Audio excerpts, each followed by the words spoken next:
Thank you so much for staying with us and spending your new year with us here on the Joy News channel. So you'd agree with me that January usually will start with a lot of ambitions. By now you have set your goals. By now you're hoping that you're stopping certain things you were doing in 2025. Well, let's try to help you. And so this morning, let's set achievable goals for 2026 so that you're not setting the goals, they are not smart, they're not achievable, and then by the end of the year, you're not happy with yourself because you think that you didn't achieve anything. And so to help us do that is Samuel Ayim, leadership coach, International Coaching Federation, and John C. Maxwell certified. And the theme today is Achievable Goals. Happy New Year. Many happy returns. Thank you so much. May God bless all of us and Joy FM, Joy News, and the multimedia family, and all of us. I promise you that I'm certain this is as a child. I will set goals. You have no idea. Sometimes you start thinking about it in November. You want to write, they say write it down, they say do that. You set so much goals. Absolutely. But media, February 15th. Nah. It's dead. Yeah. I want to start the conversation by asking why people fail at their own goals even before the year ends. Let's start from there. Good. I mean, as you said, I was talking to a young man just before the end of the year, and I said, okay, what are you looking at for 2026? I said, Daddy, with the 2026 there, 1 million Ghana cedis. To it, for me, my goal for 2026 is to get 1 million Ghana cedis. And that is his resolution to be able to get. Why don't we achieve this? I think it's first and foremost because we sometimes overemphasize events over process. And what is happening is that, oh, it's 31st night and we're going and we're hearing all the motivations and the power and everything. And we want things to happen just like that. And so we are energized by events and we forget process. But nature is actually process. All of us were born, we grow. You don't just wake up with a building. You have a process. And not understanding process over event is one of the things. So all these New Year things that we hype and the resolutions and things is because you have a mindset of event. That something is going to happen and I'm going to get 1 million Ghana cedis. And this year, dear, my miracles are coming. And we forget that to get that 1 million Ghana cedis, you need to go to the bottom and ask yourself, how is the 1 million Ghana cedis coming? What are going to be the sources that those 1 million? What do I need to do? What's my revenues, my expenditure? How am I going to focus to be able to get? And that is the problem. We want things to happen. We live in a miracle world. People want things like that. So that is one of the key. So the events are not illusion. They exist. Yes. But it is what you do exactly to achieve it. Exactly. Okay. Exactly. So we should understand that goals will not happen if we don't work at them. So getting that motivation is good, but it takes discipline to be able to achieve the goals. So just setting a goal and hoping, going to sleep and saying 2024 without going through the process of how that goal is going to be achieved is not good. It is. So if I understand, the goal is not the problem. It's the discipline to achieve the goal. Absolutely. But also, you hear somebody say that, but this your goal is too overambitious. Is there anything like an overambitious goal? This is not achievable. Is there anything like that? Yes. When you are setting goals, there are different types of goals. First of all, I would say, if you're going to achieve your goals, you should start with your why. Start with your why, which means, why do you want 1 million Ghana cedis? What is the purpose? And many a time, we don't have a strong purpose for the goal. If you don't have a strong purpose, why, that will drive you, then the goal will just be a mirage. So start with your why. What is your purpose? And that brings us to two different types of goals. What is called the end goals and the means goals. So your purpose goes to your values. What is the ultimate reason why you want $1 million Ghana cedis? And there are three elements of the end goals. Okay. First of all, what is the contribution that you want to bring to the world? What impact do you really want to make? That's more important than just getting $1 million, because $1 million is just a means goal. You're getting that $1 million to do what? Get a strong why on your contribution. What experiences is the $1 million Ghana cedis going to help you achieve? Peace of mind? Security? What is it? Okay, and the third element of the end goal is growth. Who do you want to become at the end of the day? Now, if you don't understand the difference between the end goals and the means goals, you will set a lot of means goals and you don't have a strong why to drive there. And that is when the goal becomes a mirage. So yes, you can have whatever goal you want, but it should be grounded in your purpose. It should be grounded in your why. Can your goal be overly ambitious than your purpose? Your purpose should be the bigger picture. Okay. Your purpose is grounded in your values. Your purpose is grounded in who you want to become. So let's say, yes, I want to go to medical school. You want to become a doctor. Why do you want to become a doctor? Because I've seen so many people who have finished the medical school and they are not practicing. Mm-hmm. I'm a lawyer. I don't practice law. Okay? I mean, 30-something years at the bar, but today I'm not practicing. Of course, I've done it before. I'm doing something much more different from my legal training. Why? Because I have deep within me the desire to help people to become their better self. That is my higher goal and my purpose. That's my driving force. You need to have your driving force. What is your North Star? And that your North Star, under it, what you do together can be different. So, to motivate people, I speak, I teach, I train, and you can even write and do so many things to help people to become what they are. So, the goal, the means goals, should support your end goals. Which means that when you're setting the goal, the end goal is first. The end goal should be your first. First, okay. Start with that. Which answers the question, why, what experiences, yes, growth, exactly, that sits in your end goal. Exactly. Okay. Exactly. Now, the other factor with goal setting which we should also look at is also here to distinguish between two other types of goals, growth goals and performance goals.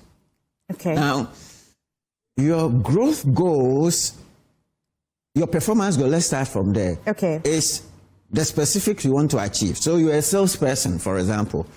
I want to increase my sales by 100% in 2026. So that's a performance goal. Okay. That's something that you want to achieve at the work, at your job, or whatever. But how do you achieve that? By working on yourself. What characteristics within you, what skills, what knowledge, what exposures do you need in order to be able to increase your sales by that 100%? It requires you to grow. So if you have just the basic, or if you're sales and you haven't worked on yourself, you're not reading any books, you're not watching out and making yourself a better salesperson, getting the skills that you need, the communication skills, the leadership skills, the influencing skills, the networking skills, which are all growth. So you need to, when you have set that performance goal, you have to ask yourself, what type of person do I need to become to be able to achieve the end goal, those goals? And that goes to working on yourself. And a lot of the time we don't achieve it because we have not worked on ourselves. We haven't built the capacity, the skills to be able to achieve what we say we want to achieve. And that is also an important, sometimes missing element in the goal. It's very, very important to focus more on your growth goals. What's the type of person I want to become? What skills do I need? What, networks do I need to build? Who do I want to become? Do you answer those questions yourself, or you consult somebody to get the answers to those questions? So that comes to now how you achieve the goals. Now, how you achieve the goals, sometimes there are things you can do yourself, but sometimes you may need help. And that is where you need, sometimes you need mentors and you need coaches to help you to achieve it. So a mentor is somebody who has done what you want to do. So he's walked the way, he knows then you go to him. How did you do it? I also want to be like you. That's mentorship. But you also sometimes need a coach who may not have walked the way you have walked. But a coach is trained to partner with you by asking you thought-provoking questions to clarify the goals. Just this week, I had a client that we're talking about what he wanted to achieve and so on and so forth. I want to improve my leadership and blah, blah, blah. So I started the process, asking a lot of questions, leading questions. I got to a point, he says, Uncle Sam, now you're putting me on the spot. I said, well, you said you want to achieve this, but at the bottom, it was clear that you've not thought through carefully all the issues that come. And that's where you need a coach. A coach will help you to move from here to there. Help you to ask the questions you're not thinking about. The thoughts in your mind, the desires in your heart, your guts. The coach goes all deep down and helps you to bring this until, oh, yeah, so I haven't thought about that. Then the coach will help you to say, all right, now that we are clear, what do we see to be the obstacles on your way? Okay. Oh, sometimes we set goals and we don't think about the consequences and the obstacles. And then when they come, you say, oh, no, God, no, this is not what I expected. Well, you have to anticipate what the obstacles will be and then begin to ask, what do you need to do if this happened? If this happened, what happened? So you have scenario situations on what you will do when this thing happened. You see, if you start with the end in mind, like Stephen Covey would say, begin with the end in mind, you answer so many questions before they arise. Okay. And it is not when the questions arise that you are looking for the answers. Before you continue, let's get some clarity. What's the clear difference between a wish, a resolution, and a goal that's achievable? What's the difference? Okay. So that by this time somebody is watching me, don't know that, okay, this thing that I've written is just a wish. This thing that I've written is a resolution. And this is a goal. Oh, I wish I was the wife of King Charles. A young girl said, I wish I was the wife of...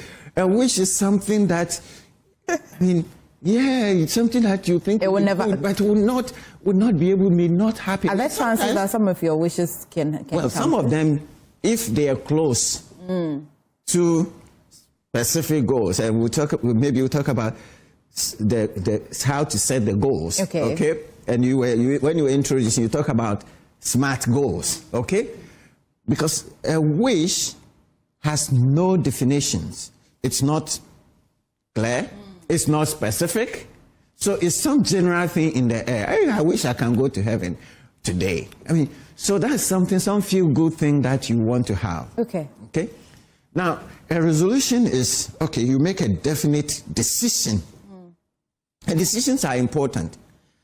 So I make a decision that every day at 5 a.m., I will wake up and read. That is a decision you make. So that's a resolution.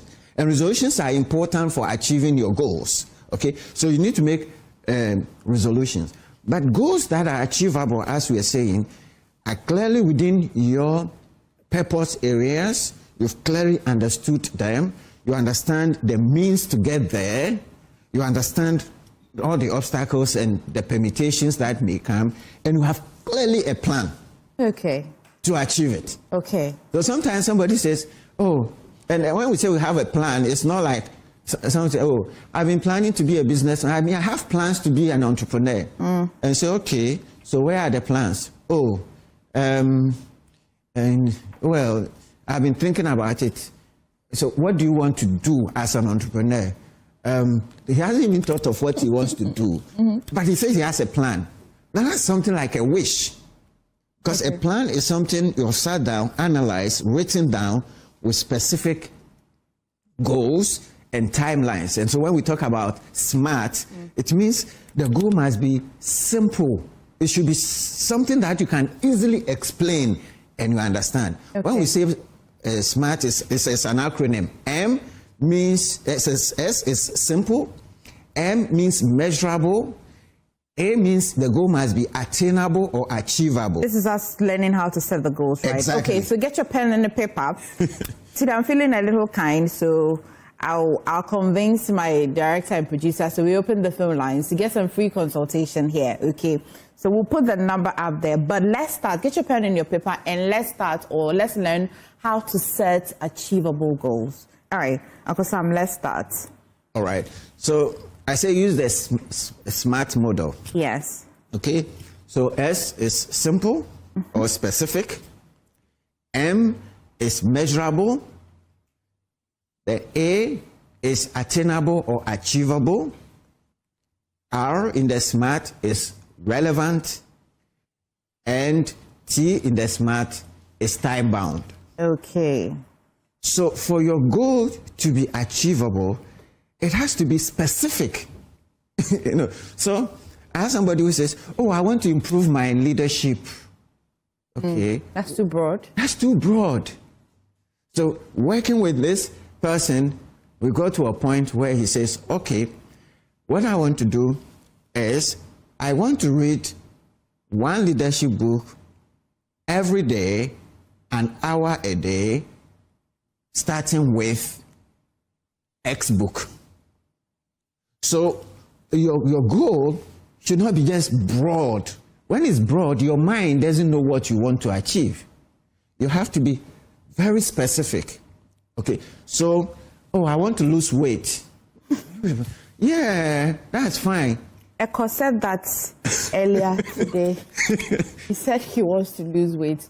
It wasn't specific. It wasn't specific. So I want to lose 5 kilos every month for the next 12 months. That's specific. Okay. Okay. So that's specific. Measurable.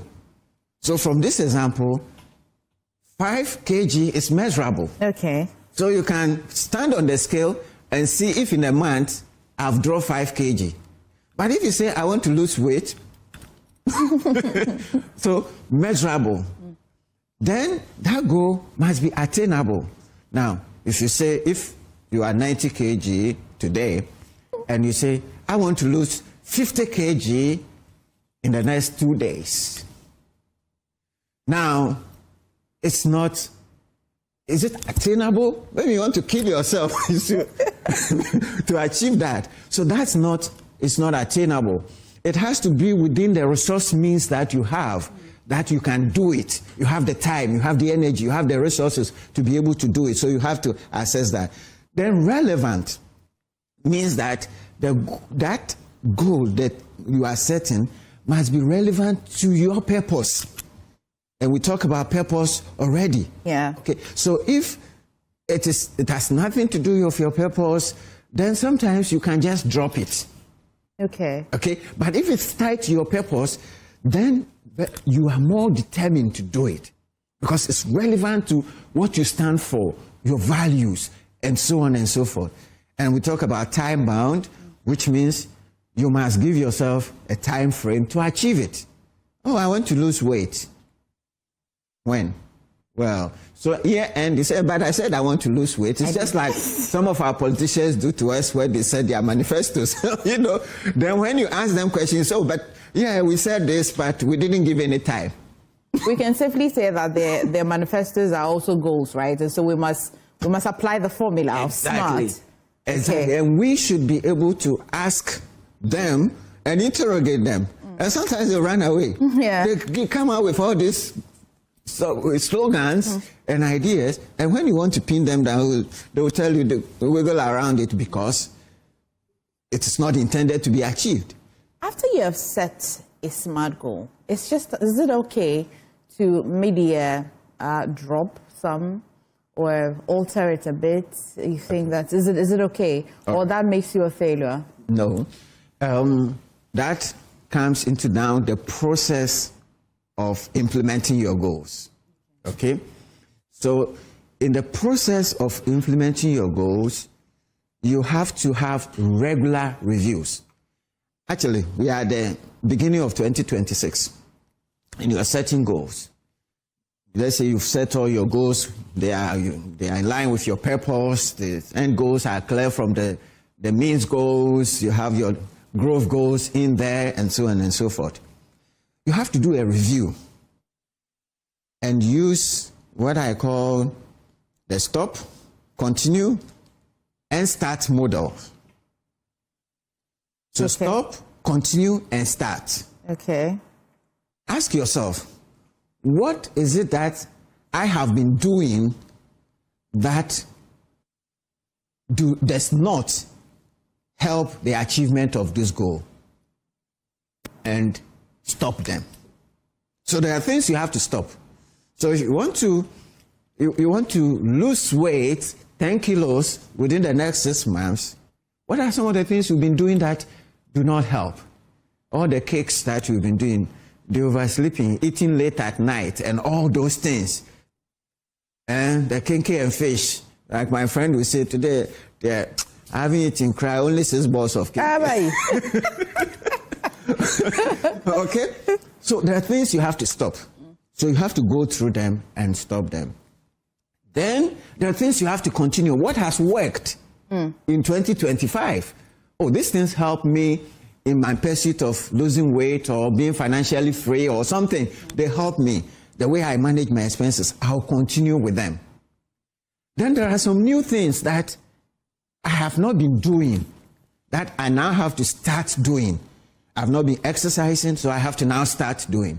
Now, when you go through that process, there are things you begin to cross out. You list all of their stops. Use your red pen to cross them out. There are things you have to continue. You list them out. These are things I have to continue. Good habits I have to continue. And these are things that I knew I have not been doing this. I have to start. So 2026, I always said I will do this, but I'm now going to start. And when you start and you are now running the year, it doesn't necessarily mean, like I said before, you have to do scenario analysis and anticipate. You cannot anticipate 100% because we are human. It's only God who knows the future. Things may happen, and that is where the word flexibility comes in. Okay. And the flexibility usually is coming into the means goal. That's why it is important to understand the difference between the end goals and the means goal. Now, generally, your end goals, if they are grounded in your purpose, you may not have to change them, but you need to change the means to go there. And sometimes what happens is that we are stuck to the means goals, and the means is not working, and we get frustrated and we give up. Okay. And that is where the challenge is. Well, Uncle Sam, your goal can be SMART, but can it be as well intimidating? Your goal can be SMART, right? Yes. But can you feel sometimes that it is a bit intimidating? You set a goal that intimidates your own self. Yes. And it is important. If you really want to grow, sometimes it is important to set goals that are intimidating because you really want to stretch. So there are what is called stretch goals. Okay. Okay. So you set a stretch goal because you really want to challenge yourself. But there are some goals that are not goals at all. I mean, Yeah, I'm setting a goal to wake up every day at 10 o'clock. I mean, everybody can sleep in bed and wake up at 10. Okay? But you can set a goal. In fact, if your dreams do not intimidate you a bit, then they are not challenging enough. So your goals should challenge you. It should challenge you to stretch. It should challenge you to become a better person. It should challenge you to improve yourself. So, but it should not be such that it will discourage you. Okay. Okay. Okay. And it should not be unrealistic. Okay. So yes, intimidating, ambitious, stretching is fine, but it should be stretched within your resources. And that is where the concept of personal SWOT analysis, right. SWOT, S-W-O-T, is very important. You have to be aware of yourself. You have to examine yourself, because self-awareness is very important. You can set goals that are crazy because you're not aware of yourself.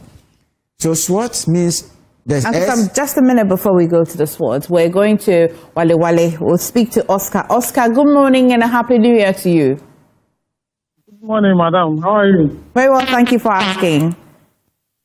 Yes, I just want to ask my counselor some few questions. Yeah, now you have a plan, you are smart, and you have a target at the end of the year, but you didn't make it possible because of financial handicap. What are some of the measures without the financial? What are some of the measures that can help you to achieve some of your smart? Thank you. That's a very realistic question that you have asked. It would have come anyway. So thank you for bringing it to the fore before we go to the SWOT analysis. Yeah. Exactly. Yeah. So that's why we are saying your goals should also be realistic. And when you are setting goals that require some financial resources, the law of process we talked about also come in there. You have to ask yourself, how much do you need to achieve this goal? Where am I going to get this from? A lot of the time, we set goals that need resources. They are not within our means, and we are expecting somebody else to give us the resources to do it. Yeah. And that person doesn't come true to us. Your realistic part in the SMART has failed. Exactly. Okay. So, and it also goes back to what we're going to talk about the SWOT, because you are examining, first of all, your strengths, you are examining your weaknesses, you are looking at opportunities, which is the O in the SWOT, and the threats. So when you are setting your goal, you should look at yourself and ask you, what are the strengths? What are the things within my control? And that is very important. Your goal should be within your circle of control.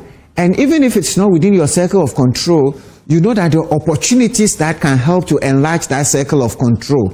But if you set goals that are not within your circle of control, then they are not realistic. So if you have some financial element in your goal, you have to kick the tires about that finance. Take that through the process and ask yourself, where is the money coming from? Today you may not have the money, but who can give the money? What can you do to get that money? What advice do you need to be able to get that money? But sometimes we don't do that intentionally. And we just leave it and hoping that, well, an uncle somewhere is going to give me money to... Exactly. And then you go to your uncle and truly he probably doesn't have it. But you all assume that because he drives a nice car, he should have the money. And then you begin to complain that I was expecting my uncle to give me this and he didn't give me. That's why I was not able to achieve my goals. Like finances tops it all. And after this, we're going to have a conversation on finances. But again, it comes to the realistic. Yes. Yes. Yes. Yeah. It comes to realistic goals. You see, sometimes it's not just the finance.